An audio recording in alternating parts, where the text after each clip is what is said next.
जिस घर में हम रहें, जिस परिवार में रहें, जिसके शरण रहें, हम उसके जहर न घोलें। शकुनी और मंथरा, इन दोनों ने, शकुनी ने महाभारत करा दिया और मंथरा ने अयोध्या में जहर घोल दिया, राम का वनवास करा दिया।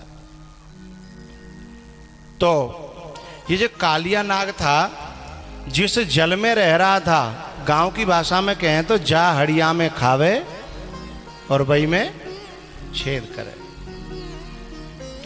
अब जिस जल में रह रहा है उसकी पवित्रता को बनाए रखना और बढ़ाना चाहिए था इस कालिया नाग को, लेकिन इसने बढ़ाना तो दूर, जितनी थी उतनी भी नहीं रहने दी, उसमें अपना जहर घोल दिया। अब वो जो कालिया नाग है ना,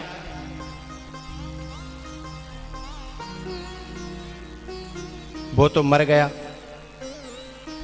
लेकिन अब हम लोग कालिया नाग बन गए। एक मर्यो और एक आध लाख नहीं, एक आध करोड़ पैदा हो गए।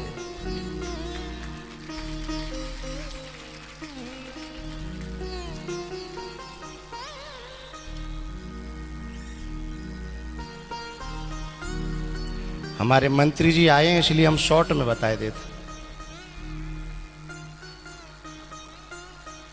हम में से कालिया नाग कौन कौन है, हमें खुद अपनी परीक्षा कर लेनी है। जो व्यक्ति प्रदूषण फैलाए वो कालिया नाग है। और प्रदूषण केवल एक ही नहीं होता,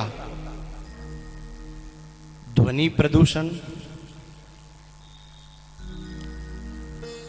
जल प्रदूषण, वायु प्रदूषण, अनेकों प्रदूषण हैं। लेकिन मंत्री जी, सबसे खतरनाक जो प्रदूषण है वो प्रदूषण है किसी के घर में फूट डालने का अथवा बैर डालने का जो विचार है, वो इस दिमाग का सबसे खराब प्रदूषण है। और जो प्रदूषण फैलाने वाले लोग हैं, हो सकता है भगवान उन्हें कुछ छोटा मोटा दंड दे करके क्षमा भी कर दे, लेकिन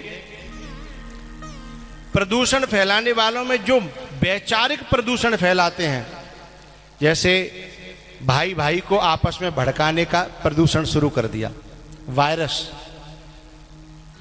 और धीमे धीमे उसको बढ़ावा देते रहे, और एक दिन हमारी वजह से यदि कोई दो भाई अलग हुए तो समझ लो वो जो प्रदूषण फैलाया था वो कालिया नाग है। यदि कोई अड़ोसी पड़ोसी है तो कालिया नाग। माताओं से एक बात कहनी है, बुरी न माने तो बताओ, हाँ या ना? बुरी मानोगी? हाँ तो ठीक है। जो कालिया नाग अड़ोस और पड़ोस को हो तो बातें निपट्यू ले, लेकिन जो घर में ही बाहर ते आई है, समझ गई?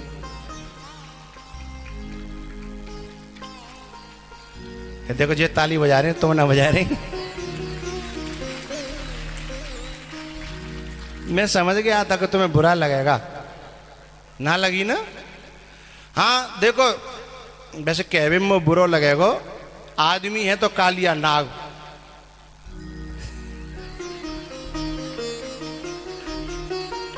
अच्छा एक बात है मंत्री जी, आपके हरिगढ़ के जो लोग हैं ना, समझदार इतने हैं कि कहने की मुझे जरूरत नहीं पड़ती, मुझे कहने की जरूरत नहीं।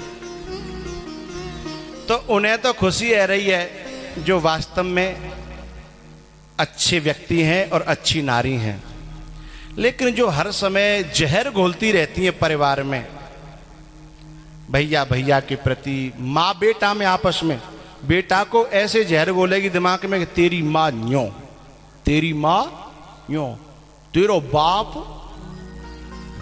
अच्छा तुम्हें तो प्रैक्टिस है।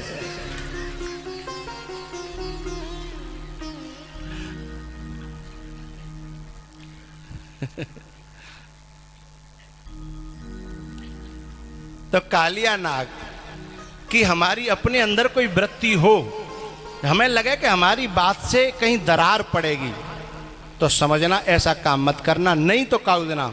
जैसे कालिया नाग के भगवान ने फन कुचले, ऐसे ही कूदना हमारो थूतरो कुचल हो जाएगा, है?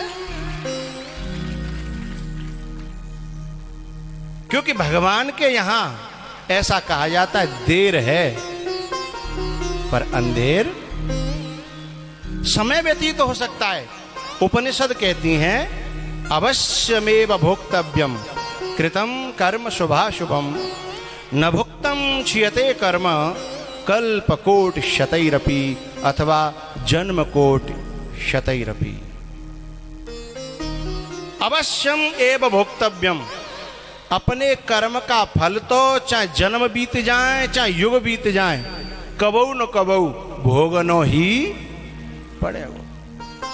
तो जब बा कालिया के फन कुचले तो चलो वो तो झेलो को कम से कम बाकी 1000 फन है, अब हमारा तो जी एक ही थूतर है। जब जा पे लात पड़ेंगी तो क्या होगा?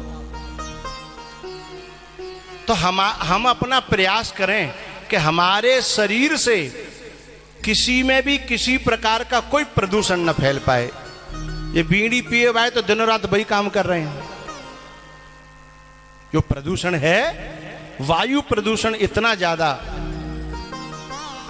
तो ये जितने प्रदूषण हैं उनमें से एक भी प्रदूषण यदि हमारे द्वारा होता है तो हमें धिक्कार है।